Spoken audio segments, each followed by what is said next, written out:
नाम गृहपति भरता के ना उठा ये भ्रम कर्म की सूले।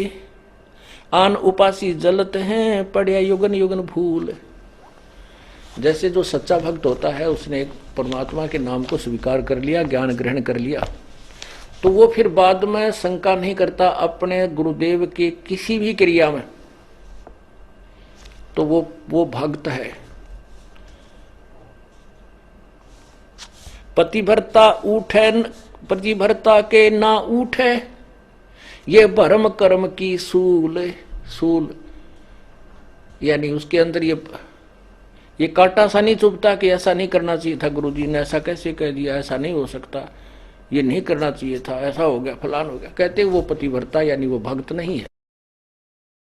पतिव्रता के उठे नहीं, इस कर्म भ्रम की भूल, जो कर्म किया जा रहा है सतगुरु जो कह रहे हैं उसमें भ्रम पैदा करता है, उसमें अविश्वास करता है, वो दुष्ट आत्मा है। चाहे कितनी दान कर रहा है, कितनी भक्ति कर रहा है, नथिंग है उसके पास। जैसे काल उदाहरण दिया था आपको, भगवान की किसी भी क्रिया में हमें विश्वास नहीं होना चाहिए, तभी हम सफल हो सकते हैं।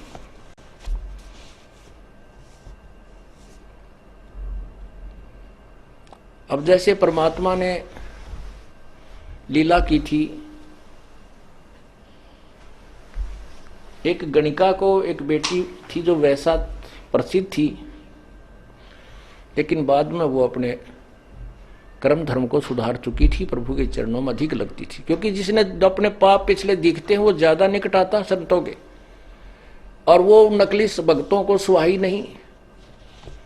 गुरु जी ऐसे नहीं करना चाहिए, गुरु जी ने यहाँ नहीं बिठानी थी, ये वह लड़की बदनाम है, संगत बदनाम हो जाएगी, आश्रम बदनाम हो जाएगा, ऐसा नहीं करना चाहिए। तो ये शिक्षा जो हम देते हैं गुरु जी के, तो हम दुष्ट आत्मा हैं। संत की क्रिया को यदि हम समझ जाएं तो फिर हम मन संत हो गए। फिर यहाँ स्टूडेंट बनकर बैठने की क्या जरूरत है तुम्हारी। पुण्यात्माओं, जो भी आप बुद्धिमान ये हो जाओगे, नहीं हो तो धीरे धीरे परमात्मा बहुत झटके देगा, तो हम तभी वहां पार होंगे। कहते हैं कच्चा हीरा कर्च हो और नहीं सह घन भार, ऐसा यो मन हो रहा वहां लेखा ले दर करतार। हीरे को परखने की एक सिंपल एक विधि है, उसको ऐरन पर रख देते हैं, नीचे लोहे के प्लेट पर बहुत बड़ी भार है, एक मूसल सा होता है, और ऊपर से उसके घंट ठोकते हैं। यदि वो खरोंच हो जाती है उस हीरे के, तो वो कच्चा हीरा एक आनेगा नहीं, और वो जो का त्यों है उसके निशान भी नहीं बनता है, तो वो पक्का हीरा है, उसी की कीमत है। तो यहाँ परमात्मा कहते हैं कि कच्चा हीरा कर्च होए, कच्चा भक्त फिसट जाएगा। ये क्या हो गया, ऐसा नहीं करना चाहिए था गुरु जी ने, ऐसा नहीं होना चाहिए था वहां पर, कैसे हो गया। अरे पशु, आज तक तूने ये सीखा इतने ज्ञान में।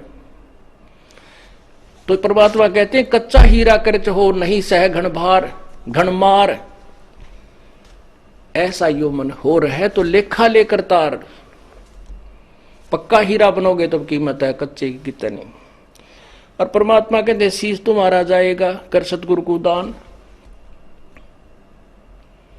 मेरा मेरी छोड़ दे यूं ही गयो मैदान। शीश तुम्हारा जाएगा, और सिर के साटे हरी मिले तो भी सस्ता जान। हम छोटी से नुकसान को रोने लग जाते हैं। जो परमात्मा लास्ट में कहते हैं तेरा सिर दे के भी भगवान मिलता हो, तुझे गुरु संत सदगुरु मिलता हो, तो इन्होंने सोच ले कुछ भी ना गया। क्योंकि कोट शीश तन दे लिए यमराजा की भेंट, और एक शीश देकर देख ले अपने सतगुरु जी की भेंट। कोट शीश तन दे लिए यमराजा की फेंट, ये तो धकेत ले है, और एक शीश देकर देख ले सतगुरु अपने की भेंट। भेंट होती सब इच्छा से देना, और फेंट है झटके में, कोई फटकारा मार के, कोई झटका दे के, कोई किसी प्रकार खत्म कर देना। कहते एक शीश दे। शीश कैसे देना है, सिर सौंप्या गुरुदेव को सफल होया यो शीश, नतानंद इस शीश पर आप बसे जगदीश। शीश कैसे देना है, गुरु जी की आज्ञा का पालन करना है। गुरु जी कहेंगे शराब मत पी, बीड़ी मत पी, मांस ना खा, चोरी मत कर, ठगी ना कर। और ये साधनाएं मत करना, तो हमने उनकी प्रत्येक आज्ञा का पालन करना चाहिए, चाहे हमने वो ऐसा लगे कि ये ठीक नहीं है तो वो गलत है उसको नहीं, क्योंकि हमारी बुद्धि इतनी अच्छी होती तो हम पहले ही चले जाते भगवान के दरबार में, या धक्के खाते ना अड़ते।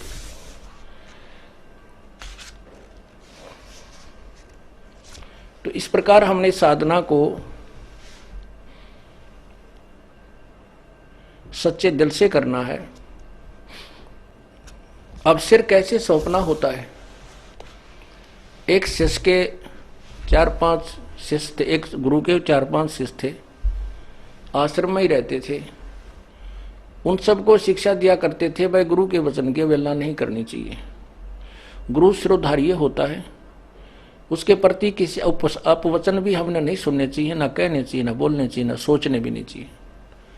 एक दिन गुरुदेव ने कहा कि भाई आ जाओ बच्चों बैठो मेरे पास। पहले तो शिक्षा दी कि भाई गुरु परमात्मा से भी बढ़कर माना गया है और गुरु को भगवान समझकर ही उसकी आदेश का पालन और उसके साथ रहना होता है, जिससे हम सफल हो सकते हैं। क्योंकि यदि हमारे सामने गुरुजी भगवान आ जाए तो क्या हम उसके साथ दुर्व्यवहार कर सकते हैं? क्या हम उसकी आज्ञा का अवहेलना कर सकते हैं? नहीं जी, नहीं जी, नहीं, कभी नहीं कर सकते। अच्छा ठीक है।